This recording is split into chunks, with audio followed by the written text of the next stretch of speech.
Hello दोस्तों, नमस्कार, जय हिंद। सितारा एग्ज़ाम स्टडी प्लेटफॉर्म पर आप सभी का बहुत बहुत स्वागत है। इस वीडियो में हम आपके लिए 30 मोस्ट इम्पॉर्टेंट क्वेश्चंस लेकर आए हैं, तो वीडियो को पूरा देखिएगा और अपना स्कोर भी बताइएगा कि आपके कितने क्वेश्चंस सही हुए हैं। तो आइए शुरू करते हैं। लास्ट में स्कोर अपना ज़रूर बताइएगा। पहला क्वेश्चन है, डॉक्टर नागेंद्र ने किस युग को स्थूल के प्रति सूक्ष्म का विद्रोह कहा है? भारतेंदु युग को, रीतिकाल को, भक्तिकाल को या छायावाद को? तो आंसर हो जाएगा आपका ऑप्शन डी, छायावाद को। डॉक्टर नागेंद्र ने छायावाद युग को स्थूल के प्रति सूक्ष्म का विद्रोह कहा है। ऑप्शन डी राइट हो जाएगा। अगला क्वेश्चन है, मेरी तिब्बत यात्रा के रचनाकार कौन है? तो ऑप्शन सी राइट हो जाएगा, राहुल सांकृत्यायन है। याद रखिएगा, मेरी तिब्बत यात्रा के रचनाकार राहुल सांकृत्यायन है। ये इम्पॉर्टेंट क्वेश्चन है, बार बार एग्ज़ाम में आता है, तो आप इसको याद रखिएगा। नेक्स्ट क्वेश्चन है, भेजे मन भावन के उधव के आवन की सुधि ब्रज गावन में पावक जबै लगी। इस पंक्ति के रचनाकार कौन है? सूरदास हैं, कुंभन दास हैं, नंददास हैं या जगन्नाथ दास रत्नाकर हैं? तो आंसर हो जाएगा ऑप्शन डी, जगन्नाथ दास रत्नाकर हैं। ऑप्शन डी राइट हो जाएगा। दोस्तों, अगर किसी क्वेश्चन में डाउट हो तो कमेंट में ज़रूर बताइएगा, हम उसका जवाब ज़रूर देंगे। चलिए नेक्स्ट क्वेश्चन पर चलते हैं। किसी बात का गूढ़ रहस्य जानने वाला वाक्य के लिए एक शब्द क्या होगा? मर्मज्ञ, सुविज्ञ, विद्वान या निगूढ़? तो आंसर हो जाएगा ऑप्शन ए, मर्मज्ञ। किसी बात का गूढ़ रहस्य जानने वाला को मर्मज्ञ कहा जाता है। अगला क्वेश्चन है, हे राम तुम कहाँ हो वाक्य में कौन सा कारक है? तो आंसर हो जाएगा ऑप्शन सी, संबोधन कारक है। हे राम में संबोधन कारक है। ऐसे शब्द जिनके आगे विस्मयादि बोधक का चिन्ह लगा हो, जैसे हे, अरे, अहो आदि ऐसे चिन्ह लगा हो और ऐसे शब्द आए तो वहाँ पर संबोधन कारक होता है। याद रखिएगा। अगला क्वेश्चन है, औंधी खोपड़ी मुहावरे का अर्थ है? क्या होगा इसका अर्थ? तो इसका राइट आंसर हो जाएगा ऑप्शन सी, मूर्ख होना। औंधी खोपड़ी मुहावरे का अर्थ होता है मूर्ख होना। नेक्स्ट क्वेश्चन है, निम्न में से किस शब्द में उपसर्ग का प्रयोग हुआ है? लिखाई, उपकार, हानिकारक या अपनापन? तो आंसर हो जाएगा ऑप्शन बी, उपकार। उपकार में उपसर्ग का प्रयोग हुआ है।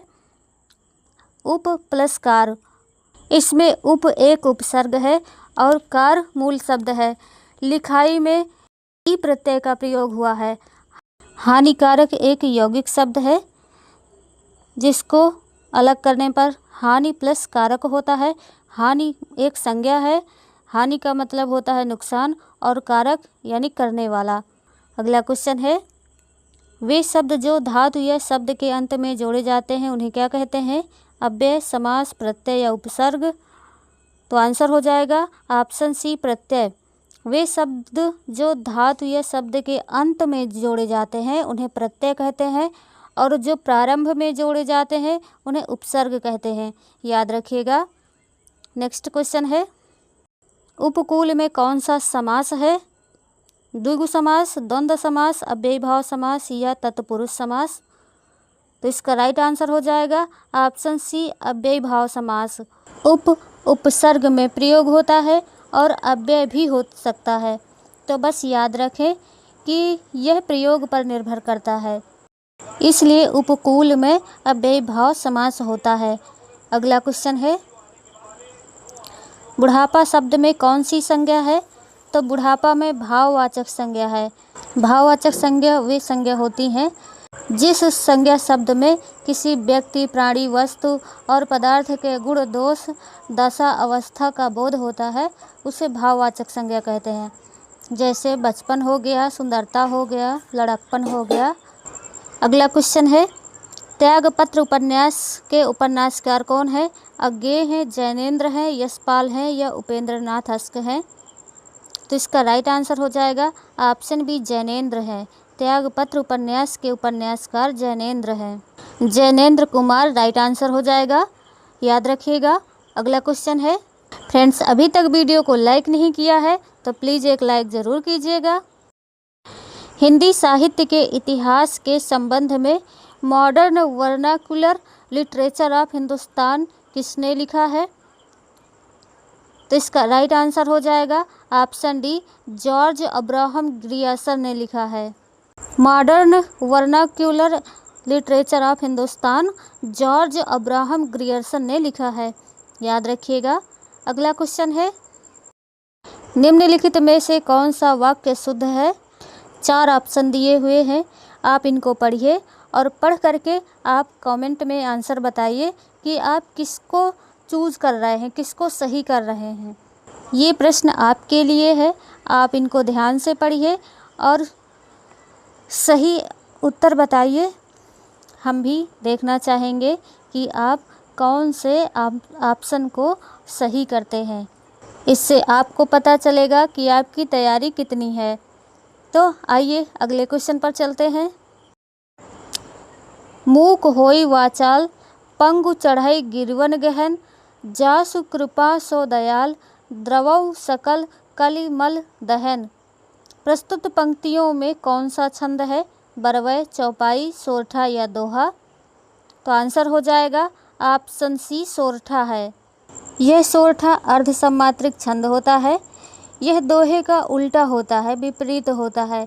इसके पहले और तीसरे चरण में 11-11 मात्राएं होती हैं और दूसरे और चौथे चरण में 13-13 मात्राएं होती हैं। दोहा में पहले और तीसरे चरण में 13-13 मात्राएं होती हैं और दूसरे और चौथे चरण में 11-11 मात्राएं होती हैं। तो याद रखिएगा। अगला क्वेश्चन है, कौन सी वर्तनी शुद्ध है? तो इसमें बी ऑप्शन आपका राइट हो जाएगा। बी ऑप्शन के विशेष की वर्तनी शुद्ध है। अगला क्वेश्चन है, मैथिली शरण गुप्त ने कौन सी रचना नहीं लिखा है? साकेत, कामायनी, यशोधरा या जयद्रथ वध? तो कामायनी नहीं लिखा है। कामायनी किसकी रचना है? तो कामायनी जयशंकर प्रसाद की रचना है।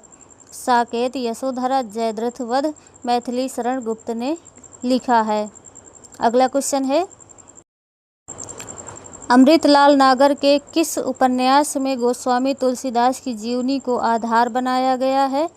मानस का हंस, अमृत और विष, सुहाग के नुपुर या बूंद और समुद्र? तो इसका राइट आंसर हो जाएगा ऑप्शन पहला मानस का हंस। अमृतलाल नागर के मानस का हंस उपन्यास में गोस्वामी तुलसीदास की जीवनी को आधार बनाया गया है।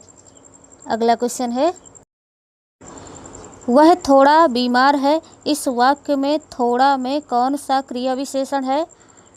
तो थोड़ा में परिमाणवाचक क्रिया विशेषण है। ऑप्शन डी राइट आंसर हो जाएगा। जिस शब्द से क्रिया की मात्रा के बारे में पता चलता है वह परिमाणवाचक क्रिया विशेषण कहलाता है।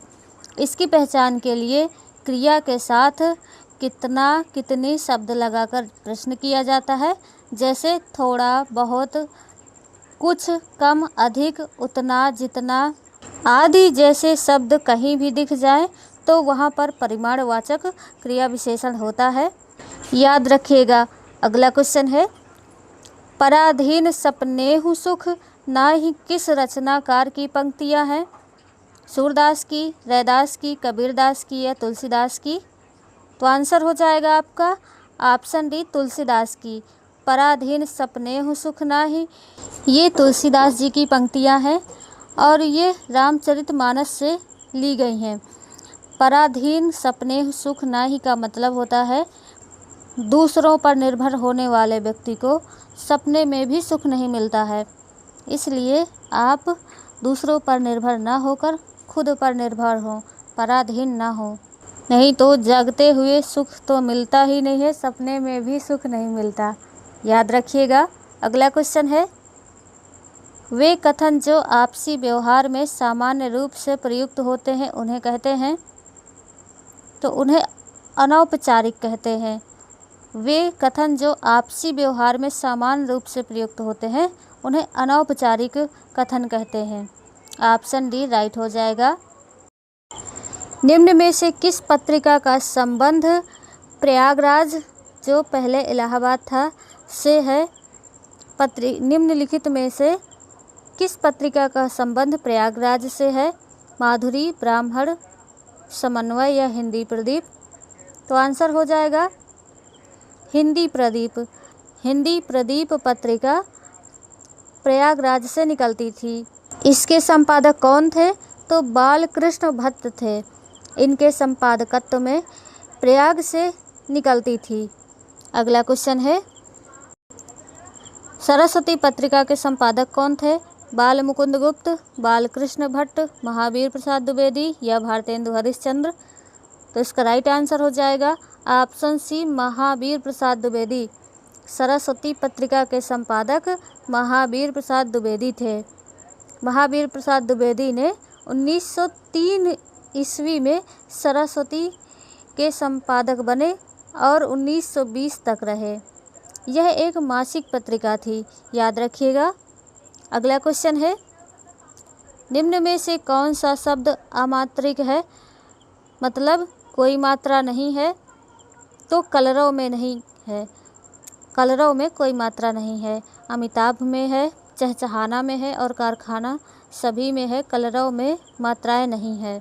अगला क्वेश्चन है, रामचरितमानस में कांड का सही क्रम है?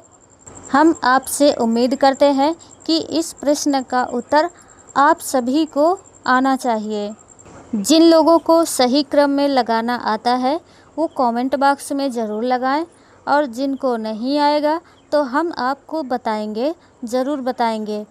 तो आप कोशिश करिए कि कमेंट बॉक्स में सभी लोग सही आंसर दे पाएँ। आप सही क्रम में लगाकर सही ऑप्शन को टाइप ज़रूर करें। अगला क्वेश्चन है, तरनी तनुजा तट तमाल तरुअर बहुछाए में कौन सा अलंकार है? उपमा, यमक, उत्प्रेक्षा या अनुप्रास? तो अनुप्रास अलंकार होगा। जिस अलंकार में एक ही वर्ण की बार बार आवृत्ति होती है वहाँ पर अनुप्रास अलंकार होता है। इसमें ता वर्ण की आवृत्ति कई बार हुई है, इसलिए यहाँ पर अनुप्रास अलंकार है। अगला क्वेश्चन है, चौराहा में कौन सा समास है? तो द्विगु समास है। जिस समास में पहला पद संख्यावाची हो वहाँ पर द्विगु समास होता है। जैसे चौराहा है, पंचवटी है, बारहसिंगा है, ऐसे शब्द द्विगु समास कहलाते हैं। अगला क्वेश्चन है, बिना पढ़ा हुआ अंश वाक्यांश के लिए एक शब्द होगा। मौलिक, अपभ्रंश, अपठित या अपठनीय? तो राइट आंसर हो जाएगा ऑप्शन सी, अपठित। बिना पढ़ा हुआ अंश को अपठित कहते हैं। ऑप्शन सी राइट हो जाएगा। अगला क्वेश्चन है, भाषा शिक्षण के अंतर्गत वर्तनी संबंधी त्रुटियों का निवारण करना चाहिए। तो इसका राइट आंसर हो जाएगा ऑप्शन पहला, वर्तनी का शुद्ध उच्चारण एवं लेखन अभ्यास करवा करके। ऑप्शन पहला राइट हो जाएगा, वर्तनी का शुद्ध उच्चारण करा करके और लेखन अभ्यास करवा करके। अगला क्वेश्चन है, बच्चों में भाषा प्रयोग की दक्षता विकसित करने के लिए आवश्यक है। तो ऑप्शन डी राइट हो जाएगा, उन्हें सुनने और बोलने की पूरी आज़ादी हो। बच्चों में भाषा प्रयोग की दक्षता तभी विकसित कर सकते हैं जब उन्हें सुनने और बोलने की पूरी आज़ादी दी जाती है। अगला क्वेश्चन है, वर्णों के उस समूह को जिससे कोई निश्चित अर्थ निकलता हो कहा जाता है। वर्ण, शब्द, वक्तव्य या वर्ण समूह? तो राइट आंसर हो जाएगा ऑप्शन बी, शब्द हो जाएगा। वर्णों के उस समूह को जिससे कोई निश्चित अर्थ निकलता है उसे शब्द कहते हैं, और वर्ण उस मूल ध्वनि को कहते हैं जिसका खंड नहीं किया जा सकता है। तो फ्रेंड्स, आज के ये टॉप 30 क्वेश्चंस कैसे लगे कमेंट करके ज़रूर बताइए। आपका स्कोर कितना रहा वो भी बताइए, आपने कितने आंसर सही किए हैं। जितना ज़्यादा अच्छा स्कोर रहेगा उतना ही देखकर खुशी होगी और आपकी और हमारी मेहनत सफल होगी। तो फ्रेंड्स, और क्वेश्चंस के साथ नेक्स्ट वीडियो में मिलते हैं। चैनल को अभी तक सब्सक्राइब नहीं किया है तो सब्सक्राइब ज़रूर कीजिएगा और लाइक भी ज़रूर कीजिएगा। मिलते हैं नेक्स्ट वीडियो में, तब तक के लिए नमस्कार, जय हिंद।